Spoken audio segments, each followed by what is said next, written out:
अरे कम से कम अगर आप सतगुरु रामपाल जी को परमात्मा नहीं मानते हो, भगवान नहीं मानते हो, क्योंकि ये जबरदस्ती का काम नहीं है। गुरु को भगवान मानना कोई ऐरी गैरी आत्माओं की बस की बात नहीं है। परमात्मा कहते हैं, दास गरीब कहे नरलोई, सतगुरु चीने बिरला कोई। यानी सतगुरु की पहचान कोई बिरला ही करेगा। ये अमरवाणी है परमात्मा की, जो तुम रोज पढ़ते हो नित्य नियम में, संध्या आरतियों में। दास गरीब कहे नरलोई, यानी गरीबदास जी कह रहे हैं कि हे स्त्री और पुरुषों, सतगुरु चीने बिरला कोई। बिरला का मतलब जानते हो ना, लाखों में से कोई एक आधा, करोड़ों में कोई एक आधा, उसको कहते हैं बिरला। तो कहते हैं सतगुरु चीने बिरला कोई, दास गरीब कहे नरलोई। तो अगर तुम्हें सतगुरु की पहचान नहीं हो पा रही है, तुम यदि सतगुरु रामपाल जी को परमात्मा नहीं मानते हो, भगवान नहीं मानते, और तुम तो नहीं मानते, हमें पता है इस बात का। अरे कम से कम उनको तुम अपना गुरु तो मान लो, नालायको। अरे अपना गुरु तो मान लो, उनकी उम्र के ऊपर रहम करो, अपने गुरु के ऊपर रहम करो। ये 72 साल के होकर भी तुम्हारे को जेल से भी इतना समझा रहे हैं, उनकी आवाज के वो दर्द को महसूस करो। वो किसके लिए जेल में बैठे हैं? इस बुढ़ापे में वो किसके लिए ये दर्द सहन कर रहे हैं? लोगों की गालियां, ताने, बेइज्जती किसके लिए सहन कर रहे हैं? क्या स्वार्थ है उनका? वो परमार्थ के लिए निस्वार्थ भाव से आप और हम नीचों के लिए जेल में बैठे हुए हैं। 28 साल से ढंग से कभी खाना भी नहीं खाया होगा, पूरी नींद भी नहीं ली उन्होंने। आप और हमारे लिए, इस काल के जाल से बचाने के लिए ये गंदी राजनीति करवाने गुरु नहीं आया। गुरु तो कह रहा है हम उसको भगत ही नहीं मानते जो राजनीति की बात करता है, जो ये चर्चा करता है। ये काल का सबसे घटिया कर्म है ये राजनीति, सबसे घटिया। क्या कहा परमात्मा ने? एक हरि की भक्ति बिन राजा गधा होए, और माटी लदे कुमार की घास न डालक होए। इंद्र दा राज काग दा बिष्टा ना भोगा इंद्राणी नू। राजा जीतकर कितने पाप कर्म करता है, कितने उल्टे कर्म करता है, कितने लोगों को मरवा देता है, और तुम उसको वोट एंड उसको सपोर्ट करके तुम उसको राजा बना रहे हो। जितने कुकर्म वो करेगा अपने कार्यकाल में, तुम्हारे हिस्से में लिखेगा काल, क्योंकि तुम्हारे समर्थन से बना है। कितनी बार समझाया गुरुजी ने सत्संगों में, लेकिन तुम्हारी समझ में नहीं आ रही। कम से कम अपने गुरुजी को अपना गुरु तो मान लो, अपना बाप मत मानो भाई, तुम्हारे बस की बात नहीं है। अपना भगवान मत मानो, तुम्हारे बस की बात नहीं है। अरे कम से कम अपना गुरु तो मान लो, एक इंसान तो मान लो आप और हमारी तरह। उसी आधार से तुम उनके दर्द को महसूस करो, वो क्या कह रहे हैं, कितना समझा रहे हैं हमें। जेल में बैठकर भी उनको जो है शांति नहीं, उनको आराम नहीं। क्या कह रहे हैं? बच्चों, अब भी तुम धोखा खाओगे। तुम्हें सारी जानकारी हो गई, सारे माइनस पॉइंट का तुम्हें पता चल गया। बहुत लंबी प्रोसीजर को तुम पार करके आए हो। गधे कुत्ते सुअर बन लिए, दारिद्र बन लिए, भिखारी बन लिए, राजा बन लिए, ब्रह्मा विष्णु महेश बन लिए, असंख्य बार तुम सुअर बन लिए। ये सारी प्रोसीजर को पार करके आज तुम्हारा दाव लगा इस पिछली पीढ़ी में। इस अवसर को मत खोना, यो सौदा फिर ना ये संतो। क्या अब भी तुम धोखा खाओगे? क्या कह रहे हैं तुम्हारा बाप? कम से कम आवाज को पकड़ो, महसूस करो उसका दर्द। और उसके इतने प्रयासों के बाद भी जब वो तुम्हारी ऐसी उल्टी हरकतें देखता है, तो क्या बीत रही होगी उसके सीने में, उसके दिल पे क्या बीत रही होगी सार जेल में। और तुम्हारे साथ में क्या बीतेगी फिर, जो अपने गुरु को दुखी कर रहे हैं। जिन बातन से गुरु दुख पावे, उन बातों को दूर भगावे। तुम उस परमात्मा के द्रोही मत बनो जो गुरुजी के वचनों के खिलाफ चलता है, जो गुरुजी के शब्दों के खिलाफ चलता है, जो गुरुजी के सत्संगों के खिलाफ चलता है, वो गुरुजी का द्रोही है। और परमात्मा कहते हैं मम द्रोही मेरा साड़ा है, साड़ा। ये पाठ प्रकाश की वाणियां हमारे पास में आ चुकी हैं, हम सुनते हैं इनको ध्यान से। और पारक के अंग में 27 मिनट के आगे से सुनना, परमात्मा कहते मम द्रोही मेरा साड़ा है, साड़ा, यानी इतने नाराज होते परमात्मा जो उनके ज्ञान के विरुद्ध चलता है। सुनाएंगे आपको वाणियां भी, उससे पहले ये सुनो, ये छोटा सा वीडियो 30 सेकंड का। तुम्हारा बाप तुम्हें हिसार जेल में बैठ के क्या संदेश दे रहा है, तुमसे क्या विनती कर रहा है। विनती करनी चाहिए तुमने, और तुमसे उल्टा तुम्हारा बाप विनती कर रहा है, डूब मरो चुल्लू भर पानी में। अब आपका फाइनल गेम है, इन बातों को हल्के बना लेना, ये मकसद ना मैं वैसे ही कह रहा हूं, कति प्रमाणित एक नंबर की सारी सच्चाई। आपका फाइनल जीवन है, ये आपने कभी कुर्बान होना पड़ेगा, क्योंकि आपको सभी फाउल पॉइंट पता लग गया और कैसे कैसे हम इस स्थिति तक पहुंच चुके हैं। अब क्या आप अब भी धोखा खाओगे? क्या अब भी धोखा खाओगे? हर प्रकार की जानकारी हो चुकी है हमें, फाइनल समय आ गया हमारा, हर प्रोसीजर से हम लोग पार हो चुके हैं। क्या अब भी धोखा खाओगे? महसूस करो अपने बाप की आवाज को, दर्द को। अब आपका फाइनल गेम है, इन बातों को हल्के बना लेना, ये मकसद ना मैं वैसे ही कह रहा हूं, कति प्रमाणित एक नंबर की सारी सच्चाई। आपका फाइनल जीवन है, आपने कभी कुर्बान होना पड़ेगा, क्योंकि आपको सभी फाउल पॉइंट पता लग गया और कैसे कैसे हम इस स्थिति तक पहुंच चुके हैं। अब क्या आप अब भी धोखा खाओगे?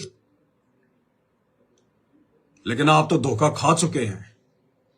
आप तो राजनेताओं के दल्ले बन चुके हैं, आप राजनेताओं के कुत्ते बन चुके हैं। आप उन राजनेताओं का पट्टा आपने अपने गले में बांध लिया और डोरी शैतान के हाथ में है, सतलोक आश्रम वालों के हाथ में है। आप तो काल के कुत्ते बन चुके हो भाई। तुम्हारे पास तो ऑप्शन नहीं अब कोई बचाव का, समय निकल चुका है। तुमने परमात्मा को बहुत दुखी कर दिया, खून के आंसू रुलाए रहे हो तुम लोग, खून के आंसू। तुम्हारे साथ क्या बनेगी ये तो समय बताएगा अब आगे।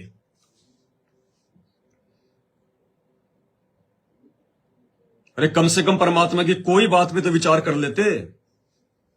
भक्ति मार्ग में भगत को अपने गुरु के सत्संगों को ही आधार बनाकर चलना होता आगे, और कोई रास्ता नहीं होता।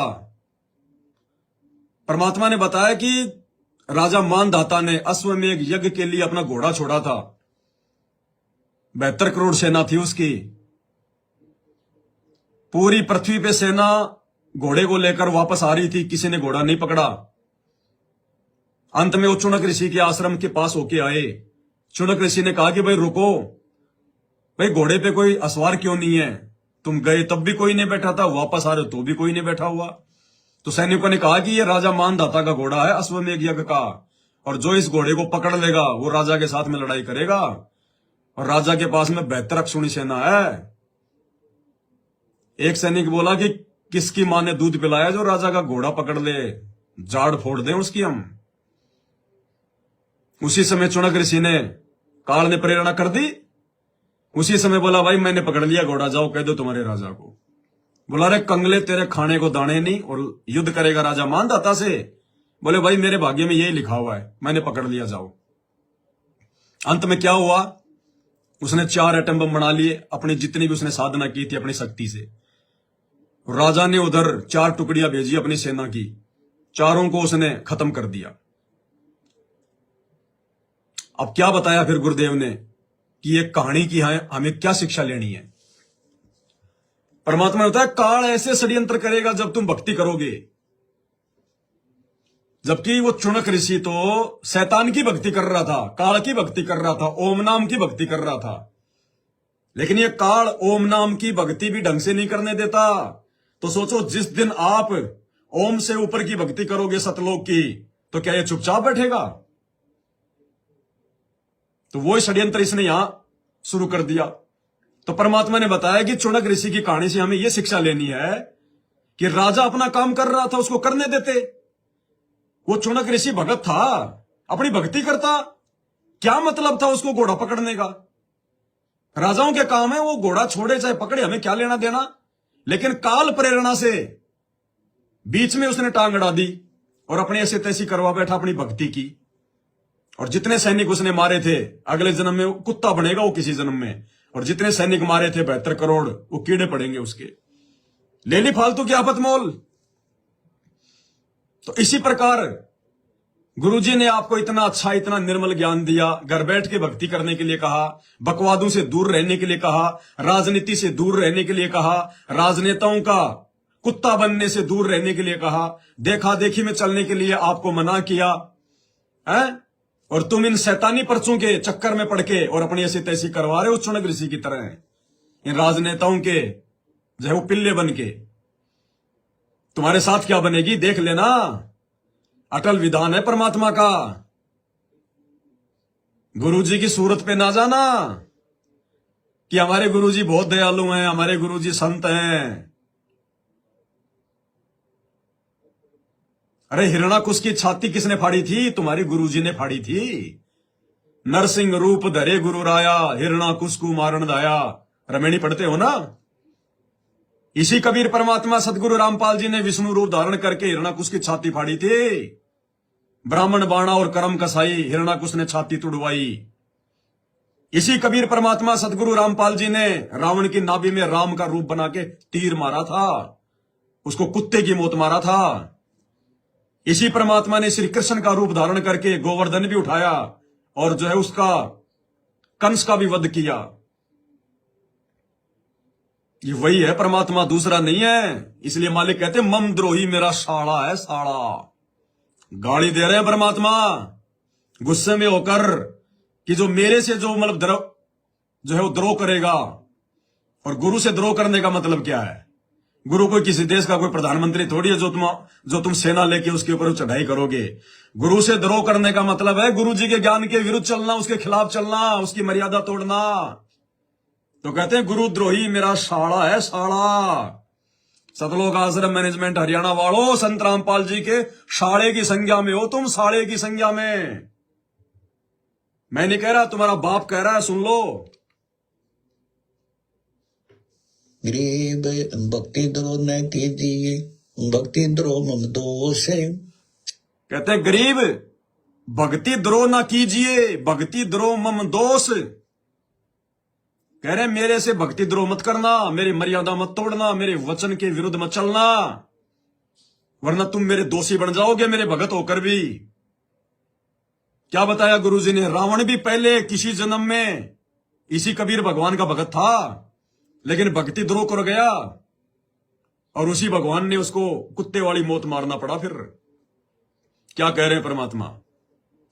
गरीब भक्ति द्रोह न कीजिए, भक्ति द्रोह मम दोष है। शिव बिरला विष्णु नारदा जिन्हें जलाऊं ठोक। गरीब भक्ति द्रोह रावण किया, हिरणाकुश हिरणाक्ष। नारायण नरसिंह भय मम भक्ता है साच। गरीब मम भक्ता मम रूप है, मम भक्ता मम प्राण। पांडुस्ताए कोरुआ दुर्योधन क्षवान। गरीब मम भक्ता मम प्राण है, मम भक्ता मम देह। हिरणाकुश के उदर को पाड़त नहीं संदेह। गरीब मम भक्ता मम प्रिय है, नहीं दुनी से काम। राजा प्रजा रैयत सब यह नहीं जान राम। क्या कह रहे हैं? मम भगता मम प्राण है, मम भगता मम दे। राजा प्रजा दुनिया इनको वो नहीं जानता। परमात्मा कहते हैं मैं मेरे भगत के लिए आता हूं सतलोक से, और मेरा भगत मेरा प्राण है, मेरा भगत ही मेरा शरीर है जो मेरी मर्यादा में रह के भक्ति करता है। और कहते हैं उसके बाद मैं किसी राजा वाजा को नहीं जानता, मैं किसी प्रजा को नहीं जानता, मैं दुनिया को नहीं जानता। ध्यान से सुन लो। और तुम उसी राजा के पीछे उसके जो है कुत्ते बन के घूम रहे हो उसकी रैलियों में। तुम्हारा गुरु राजनीति करने आता है, अपने भगतों को एमएलए बनाने आता है। क्या कह रहा है तुम्हारा बाप खुद? गरीब मम भक्ता मम प्राण है, मम भक्ता मम देह। राजा हिरणाकुश के उदर को पाड़त नहीं संदेह। गरीब मम भक्ता मम प्रिय है, नहीं दुनी से काम। राजा प्रजा मम भगता मम प्रिय है, नहीं दुनी से काम। दुनिया नहीं, दुनिया संसार। और ये राजनीति वाले ये दुनिया में आते हैं, संसार में आते हैं। तो तुम्हारा गुरु तो कह रहा है कि मम भगता मम प्रिय है, मुझे तो मेरा वो भगत प्रिय है जो मर्यादा में रह के मेरी भक्ति करता है। नहीं दुनिया से काम, मेरे को दुनिया से काम नहीं है, संसार से काम नहीं है। और आगे फिर क्या कह रहे हैं, राजा प्रजा बाढ़ में जाओ। ये उपाड़त नहीं सदेह, सुनो। गरीब मम भक्ता मम प्रिय है, नहीं दुनी से काम, राजा प्रजा रैयत सब यह नहीं जान राम। गरीब मम भक्ता के कारणे रचे सकल भंडार, वाल्मीकि ब्रह्मलोक में शंख कला उद्गार। गरीब रावण बाली भिंडिया मम द्रोही मम जार, सीता सती कलंक क्या पदम 18 भार। गरीब मम द्रोही को ना छोड़ू, छलबल हनो प्राण। मम द्रोही को ना छोड़ूं, छल बल हनु प्राण। हनुमानी खींच लूंगा उसके प्राण। मम द्रोही को ना छोड़ूं, जो मेरे नियम तोड़ेगा, जो मेरी मर्यादा तोड़ेगा, जो मेरा द्रोही कहलाएगा, कहते मम द्रोही को ना छोड़ूं और उसके जो प्राण है ना वो छीन लूंगा और फिर भूत पिशाच की योनि में डालूंगा युगों युगों तक। गरीब मम द्रोही को ना छोड़ू, छलबल हनो प्राण। 52 हो बलित गए रहा दो का मान। गरीब मम द्रोही मेरा साला है, मेरे दिन का दूत। मम द्रोही मेरा शाला है, मेरे दिन का दूत। और भूत पिशाच की योनि में ठोकेगा परमात्मा फिर उसको, जो आज ये गंदी राजनीति कर रहे हैं। इतना ज्ञान देने के बाद, इतना समझाने के बाद, इतना संघर्ष करने के बाद, सतलोक से चल के आया तुम्हारा बाप। सतलोक से कोई माँ का पेट फाड़ के नहीं आया जेर में लिपट के। ये कबीर है सबका बाप। हल्के में ले रहे हो, हल्के में, बहुत महंगा पड़ेगा। मम द्रोही मेरा शाला है। ये सारे के सारे संत रामपाल जी के साले और साड़ियां हैं जो नरेंद्र मोदी की रैली में गए हैं। संत रामपाल जी के साड़े हैं सारे के सारे। दुखी होके कह रहा है, गरीब मम द्रोही मेरा साला है, मेरे दिन का दूत। कोटि युगन का टोती से करूं जंगल का भूत। गरीब खान पान पावे नहीं, दिल तिरछा वो अंत। बस्ती में बितर नहीं, चल फिर गजदंत। गरीब मम द्रोही मेरा साला है, मारो रजरद दीन। बोल सकल अवलोक सब, करो प्राण किस छीन। इस ज्ञान की गहराई को समझो, इस ज्ञान की गहराई को समझो भाई और बहनों। परमात्मा के मकसद को समझो। अरे यहां किसी मंत्री प्रधानमंत्री का 2 मिनट का समय यदि कोई बर्बाद कर दे, आग बबूला हो जाता है। आग बबूला पता नहीं क्या नुकसान कर दे, जबकि वो तो 2 कोटि का जीव है, चाहे राजा हो चाहे यहां का राष्ट्रपति हो। और ये भगवान 72 साल से यहां आया हुआ है, 72 साल से। और पिछले 30 साल से तो आमने सामने की जो है वो लड़ाई लड़ रहा है शैतान से, आप और हमारे लिए। और हम क्या कर रहे हैं, उसी शैतान के पक्ष में जाके खड़े हो रहे हैं।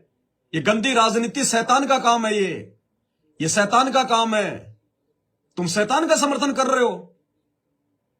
तुम साड़े हो, परमात्मा के साड़े। मम द्रोही मेरा साड़ा है।